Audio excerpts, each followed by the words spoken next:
മലപ്പുറം ജില്ലയിലെ 16 മണ്ഡലങ്ങളിലും UDF സ്ഥാനാർത്ഥികൾ ജയിക്കുന്ന കാലം അസ്തമിച്ചെന്ന് CPM ജില്ലാ സെക്രട്ടറി VP അനിൽകുമാർ. പെരിന്തൽമണ്ണയിൽ മലബാർ ന്യൂസിനോട് സംസാരിക്കുകയായിരുന്നു VP അനിൽകുമാർ. ജില്ലയിൽ പ്രഗത്ഭരായ സ്ഥാനാർത്ഥികളെയും തങ്ങളുമായി സഹകരിക്കുന്ന പൊതുസമ്മതരെയും മത്സരിപ്പിക്കുമെന്നും VP അനിൽ പറഞ്ഞു. മലപ്പുറം ജില്ലയിലെ 16 മണ്ഡലങ്ങളിലും UDF ജയിക്കുന്ന കാലം അസ്തമിച്ചെന്ന് CPM ജില്ലാ സെക്രട്ടറി VP അനിൽ പറഞ്ഞു. അവർക്ക് കേരളത്തിലെ 140 മണ്ഡലങ്ങൾ നേടും എന്നുള്ള പ്രഖ്യാപിക്കാനുള്ള സ്വാതന്ത്ര്യം അവർക്കുണ്ട്. ജില്ലയിൽ എല്ലാ നിയോജക മണ്ഡലങ്ങളും ജയിക്കുന്ന ഒരു കാലം അവർക്കുണ്ടായിരുന്നു. ആ കാലം അസ്തമിച്ചു കഴിഞ്ഞു.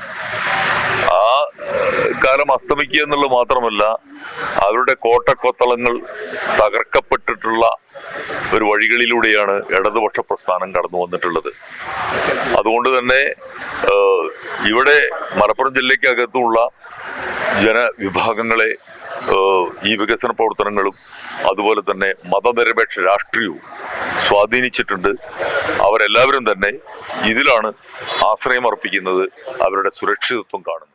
ജില്ലയിൽ പ്രഗത്ഭരായ സ്ഥാനാർത്ഥികളെ മത്സരിക്കുന്നതോടൊപ്പം തങ്ങളുമായി സഹകരിക്കുന്നവരെയും മത്സരിപ്പിക്കുമെന്ന് VP അനിൽ പറഞ്ഞു. പ്രഗത്ഭരായിട്ടുള്ള എല്ലാ വിഭാഗം ആളുകളെയും ഞങ്ങൾ അണിനിരത്തിക്കൊണ്ടാണ് ഈ തെരഞ്ഞെടുപ്പിനെ നേരിടുക. 16 മണ്ഡലങ്ങളിലും പാർട്ടി നിർത്തുന്ന സ്ഥാനാർത്ഥികൾ ഉണ്ടാവും. അതോടൊപ്പം തന്നെ ഞങ്ങളുമായിട്ട് സഹകരിക്കുന്ന, ഈ കേരളത്തിന്റെ വികസന പ്രവർത്തനങ്ങളുമായി സഹകരിക്കുന്ന, അതോടൊപ്പം തന്നെ മതനിരപേക്ഷ രാഷ്ട്രീയവുമായിട്ട് സഹകരിക്കുന്ന പ്രഗത്ഭരായിട്ടുള്ള പൊതുപ്രവർത്തകരെ ഞങ്ങൾ അതിനു വേണ്ടിയിട്ട് ഞങ്ങളുടെ സഹയാത്രികരെയാകെ അണിനിരത്തി. മതനിരപേക്ഷത അടിസ്ഥാനമാക്കിയാണ് മുന്നോട്ടു പോകുന്നത്. കഴിഞ്ഞ 10 വർഷം ഇടതു സർക്കാർ നടപ്പാക്കിയ സമാനതകളില്ലാത്ത വികസന പ്രവർത്തനങ്ങൾ ഈ തിരഞ്ഞെടുപ്പിൽ LDF-ന് അനുകൂലമാകുമെന്ന് VP അനിൽ അഭിപ്രായപ്പെട്ടു. പൂർണ്ണമായ ആത്മവിശ്വാസത്തിലാണ് ഈ തെരഞ്ഞെടുപ്പിനെ നേരിടുന്നതിന് വേണ്ടി ജനങ്ങളെ സമീപിക്കുന്നത്. കഴിഞ്ഞ 10 വർഷക്കാലം സമാനതകളില്ലാത്ത വികസന പ്രവർത്തനങ്ങളാണ് കേരളത്തിന്റെ ചരിത്രത്തിൽ ഇന്നുവരെ ഇല്ലാതെ നടന്നിട്ടുള്ളത്.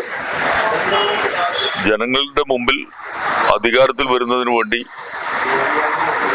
എന്തെല്ലാം കാര്യങ്ങൾ മുന്നോട്ട് വെച്ചോ പ്രകടന പത്രികയിൽ, അതെല്ലാം തന്നെ പൂർണ്ണമായ തോതിൽ നടപ്പിലാക്കുക എന്നുള്ളത് മാത്രമല്ല, ഈ കഴിഞ്ഞ 10 വർഷ കാലയളവിൽ ഉണ്ടായിട്ടുള്ള പുതിയ മാറ്റങ്ങൾക്കനുസരിച്ച്, പ്രതികൂലമായ കാര്യങ്ങൾക്കനുസരിച്ച് ഇതിനെല്ലാം തരണം ചെയ്തുകൊണ്ട് എല്ലാ വികസന പ്രവർത്തനങ്ങളും ക്ഷേമ പ്രവർത്തനങ്ങളും ഉറപ്പുവരുത്തിക്കൊണ്ടാണ് ഈ സർക്കാർ മുന്നോട്ട് പോയിട്ടുള്ളത്. പെരിന്തൽമണ്ണ മണ്ഡലത്തിലും ഈ തെരഞ്ഞെടുപ്പോടെ മാറ്റമുണ്ടാകുമെന്നും VP അനിൽ പറഞ്ഞു.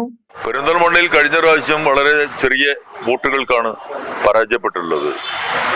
എന്തായിരുന്നാലും ഈ തെരഞ്ഞെടുപ്പിൽ ഈ വികസന പ്രവർത്തനങ്ങളുടെയും ക്ഷേമ പ്രവർത്തനങ്ങളുടെയും അതുപോലെ തന്നെ ഈ മതനിരപേക്ഷ രാഷ്ട്രീയത്തിന്റെയും മാറ്റം സ്വാഭാവികമായും പെരിന്തൽമണ്ണയിൽ ഉണ്ടാവും. പെരിന്തൽമണ്ണയിൽ ഒരു മികച്ച വിജയം ഇടതുപക്ഷ ജനാധിപത്യ മുന്നണിക്ക് ഉണ്ടാവും.